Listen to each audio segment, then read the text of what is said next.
She was standing on a cold sidewalk in downtown Cleveland, waiting for the one person she thought she could trust, her divorce attorney, the man who was supposed to protect her.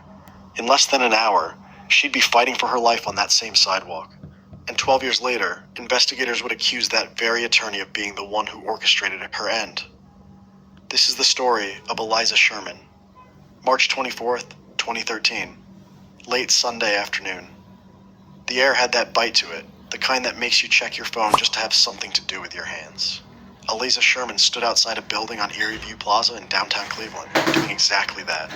Pacing, checking the time, pulling her coat a little tighter. She wasn't here for anything casual. Tomorrow, her divorce trial was set to begin. After 30 years of marriage, after 4 children, after building a life with someone, it was all coming down to a courtroom battle. And she needed to meet with her attorney one last time. Get everything straight, make sure they were ready. The divorce had been brutal, drawn out, the kind that takes everything out of you, mentally and emotionally. But Aliza was looking forward to finally closing this chapter. She'd told friends she was ready for a fresh start, ready to move on. Security cameras mounted on the buildings around her captured everything.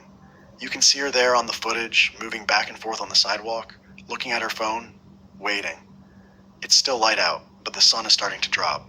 The temperature, too. By 5 o'clock in the evening, she'd been standing there for almost an hour, and then something appears at the edge of the camera frame.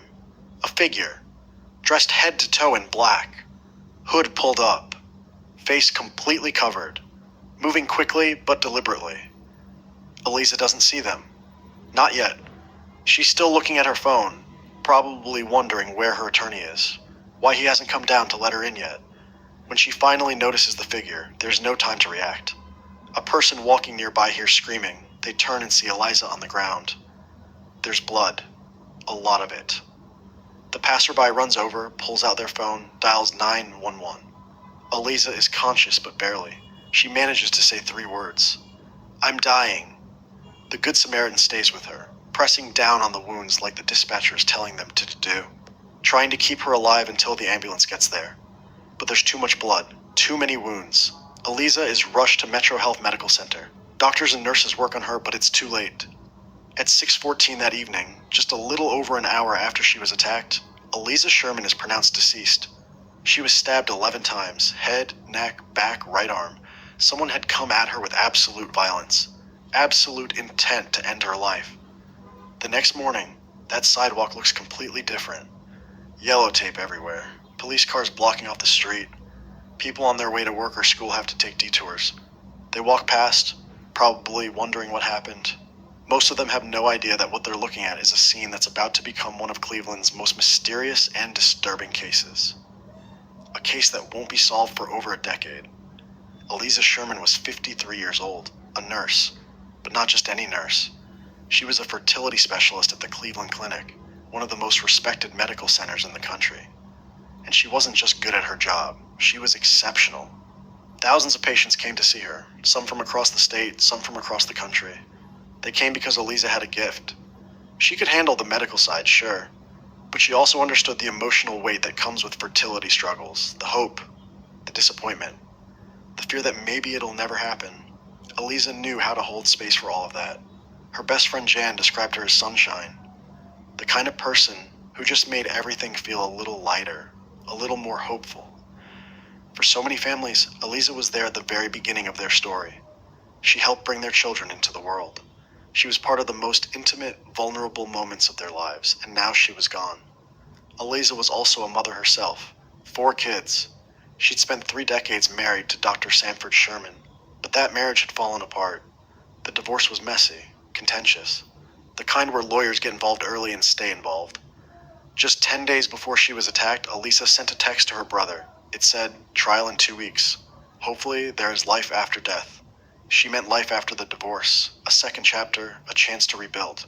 She had no idea how haunting those words would become. Even with everything she was dealing with, Aliza never stopped being the person everyone could count on. Jan said that even in her hardest moments, Aliza put other people first.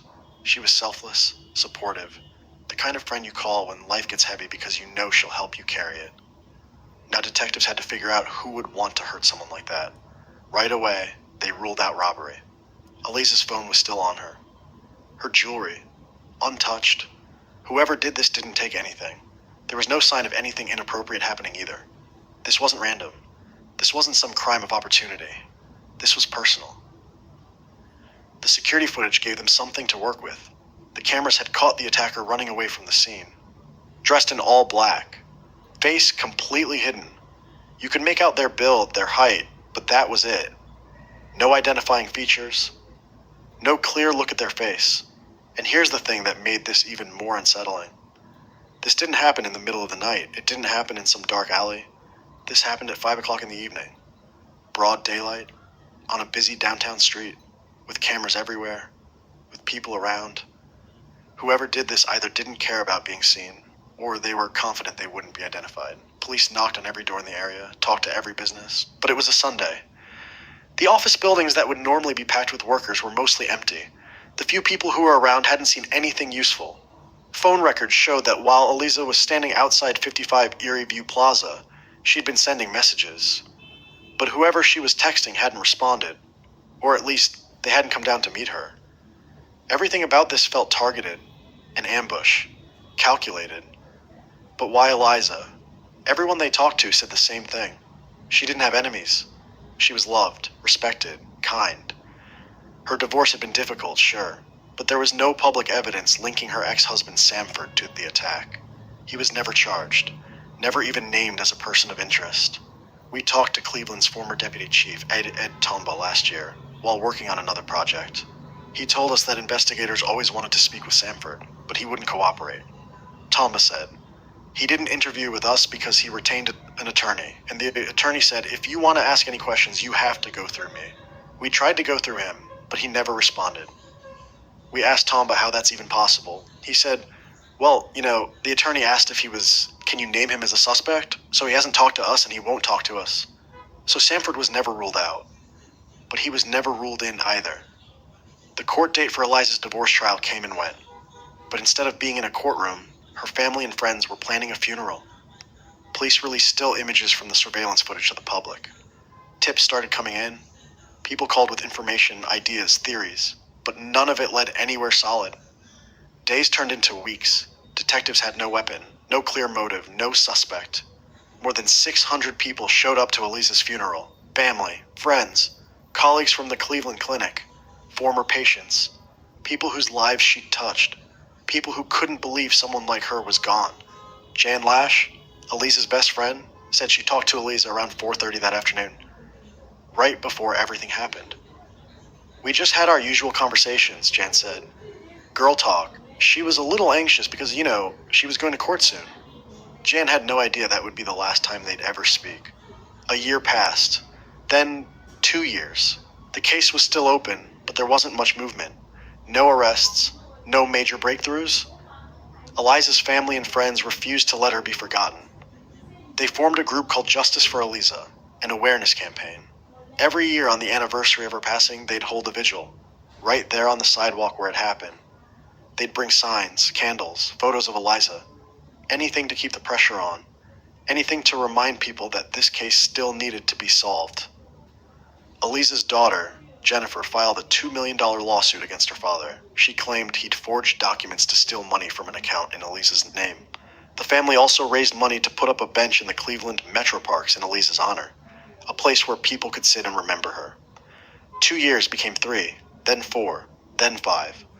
People started to wonder if this case would ever be solved, if whoever did this would ever face justice. Then, in January 2016, nearly 3 years after Aliza was attacked, something happened. A grand jury handed down an indictment, not for the attack itself, but for tampering with evidence, obstructing justice, making false statements to police. The person being charged? Gregory Moore, Aliza's divorce attorney.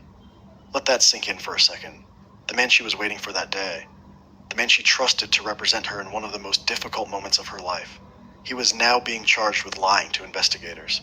Here's what they found. Gregory was the last person Aliza planned to meet. He was the entire reason she was downtown that afternoon.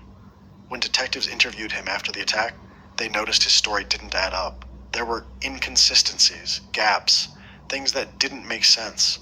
One of the strangest details? Gregory claimed he forgot about their meeting. He said he didn't remember that Aliza was coming to see him. And here's another thing. His client, someone he was supposed to be representing, was attacked right outside his office, and he had nothing to say about it publicly. No statement, no condolences, nothing. To her family and friends, that silence felt wrong. At this point, the case was still officially unsolved. Nobody was being investigated for what happened to Aliza. But investigators were starting to look closely at Gregory. They pulled his phone records, and what they found was damning. Gregory had deleted thousands of text messages, including messages between him and Aliza from the day she was attacked. Before and after the incident, Gregory sent messages to Aliza that made it seem like he was in his office. But phone records and other data showed he wasn't there. Maybe he was panicking. Maybe he realized he was the last person to talk to her and wanted to distance himself from the whole thing. Or maybe there was something else going on. Either way, the charges kept piling up. Tampering with evidence, telecommunications fraud, possessing criminal tools, obstructing official business, falsification, 2 counts of forgery, 3 counts of making threats, 6 counts of inducing panic. It was a long list. Here's what investigators found. Gregory had lied about being at his office that day. He told police that when Aliza texted him to say she was outside, he went down to the lobby and looked around but didn't see her. That was completely false. He wasn't in the building at all. And then there was the other thing. The really strange thing. Gregory had been calling in threats to local courthouses, not once, multiple times. In January, May, and July of 2012, he called courthouses in Geauga and Cuyahoga counties. Each time, he claimed there was a situation that required evacuation. Each time, it was on a day when he was supposed to start a trial. He was trying to delay his own cases by causing panic, by making people think they were in danger. When you hear that, you start to see a pattern. A person willing to go to extreme lengths to avoid court. Gregory initially pleaded not guilty to everything, but in 2017 he changed his plea. He admitted to falsification and inducing panic related to his statements to police. At his sentencing, reporters tried to ask him questions. Greg, can you say anything about Aliza? Why did you lie to officials about the case? He didn't respond, just walked into the courtroom. Inside, he told the judge he was remorseful. He apologized to his family, his wife, his parents, his in-laws, his 18-month-old son. He was the one bright shining thing through all this, Gregory said. I apologize to all those that have been or could have been hurt as a result of my conduct. Judge John Sotola sentenced him to 180 days in county jail. Aliza's daughter was there. She said she was deeply disappointed, that Gregory showed no remorse toward her mother or their family, that it was concerning they still didn't know what happened that day. The following year, Gregory resigned his law license. His legal career was over. He served 6 months in jail. But the case itself? Still unsolved. 5 years passed, then 6, then 7, 8, 9, a decade. Every year, the local news would run a story. Tomorrow marks 5 years since Aliza Sherman was attacked. This Sunday marks 6 years. 8 years later. 9 years. It's a case that's gone unsolved for a decade. Unsolved for 11 years. Time kept moving, but Aliza's family and friends didn't give up. They kept hoping, kept pushing. All they needed was one good lead. One piece of evidence that could pull it all together. Then, in July 2024, something happened. Aliza's ex-husband, Dr. Sanford Sherman, passed away. People wondered what that meant for the case. If he'd been involved, would they ever know now? But then, on May 2nd, 2025, detectives made an announcement that shocked everyone. Breaking news. Sources say Cleveland police now have a person of interest in the case. A grand jury is set to convene next month. Someone will be indicted. There had been a $50,000 reward for information leading to an arrest, the largest reward in Cuyahoga County history. Prosecutor McGinty released a statement. He said the Sherman family should rest assured that this case never went cold, that an aggressive investigation had been ongoing, that the indictment and the evidence behind it was bringing them one step closer to justice. The work of Cleveland police and other agencies had been relentless, and then came the arrest. U.S. Marshals tracked down Gregory Moore in Texas. He was taken into custody and brought back to Ohio. The charges? 1 count of aggravated action, 1 count of conspiracy, 6 counts related to the incident, 2 counts of kidnapping, Gregory Moore, Aliza's divorce attorney, the man she was waiting for that day, the man she trusted. He was now accused of orchestrating and participating in what happened to her. Prosecutor Michael Kowali said, "The Sherman family has waited over a decade for answers. Through the tenacious work of multiple law enforcement agencies, evidence was accumulated that paints the unmistakable picture that Gregory Moore orchestrated and participated in what happened to Aliza Sherman. Ohio Attorney General David Yost said that since June 2021, when they were asked to lead the cold case investigation, agents had spent thousands of hours using advanced technology and new investigative techniques. 12 years, thousands of hours, and now, finally, an arrest. According to the indictment, prosecutors believe Gregory had been plotting for months. The goal? To stop the divorce trial from happening. The trial was set to start the day after Aliza was attacked. Gregory allegedly wanted to prevent her from being available to attend, either through serious physical harm or worse. And remember those threats he called in back in 2012? He'd done the exact same thing before. Tried to delay trials, tried to avoid court. Here's what the indictment lays out. On Sunday, March 24th, 2013, Gregory sent Aliza a message at 2:31 in the afternoon. He told her to meet him at his office at 4:30. Gregory went to the office, swiped his pass at the door, but he didn't go inside. Instead, he disconnected his phone from the network, made it so it couldn't be tracked by cell towers. After the previous threats, Gregory and at least one other unnamed person had gotten a hold of a new phone through the law firm's Verizon business account. Gregory also had control of the firm's mobile hotspot. All of it helped him avoid detection. When Aliza arrived at the office, she started sending messages. At 5:15, after waiting for 45 minutes, she texted, "Will you be here soon? Standing outside building? If not, we'll go back to my car."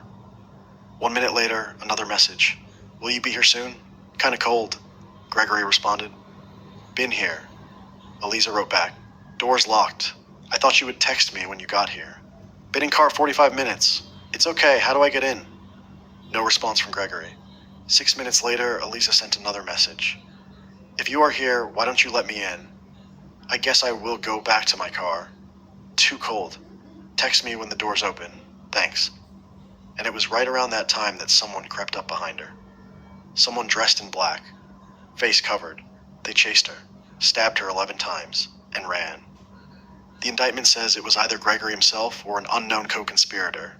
The reason they can't say for sure? The footage. Even with all the enhancing and zooming, you can't make out the person's face. You can't confirm who it is.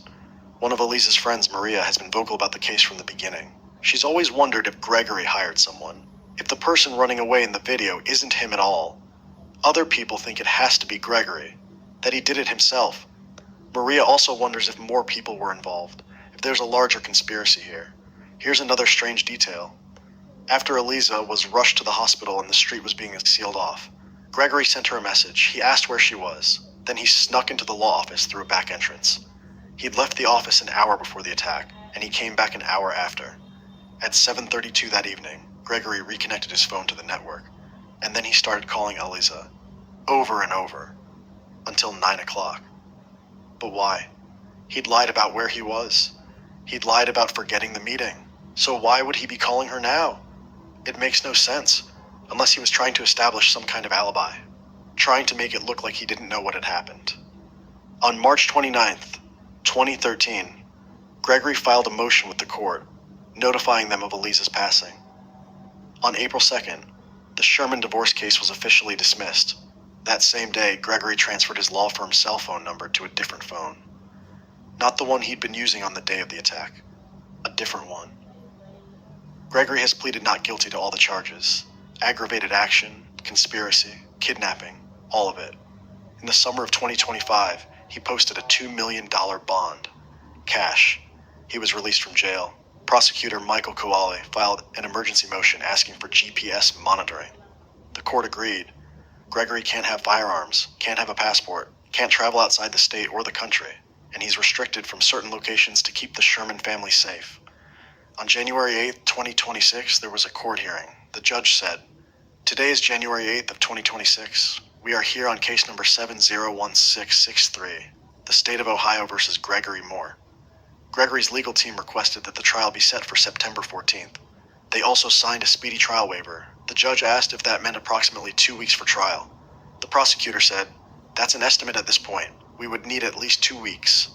The judge granted the motion. Trial is now set for September 14th, 2026, 9 o'clock in the morning.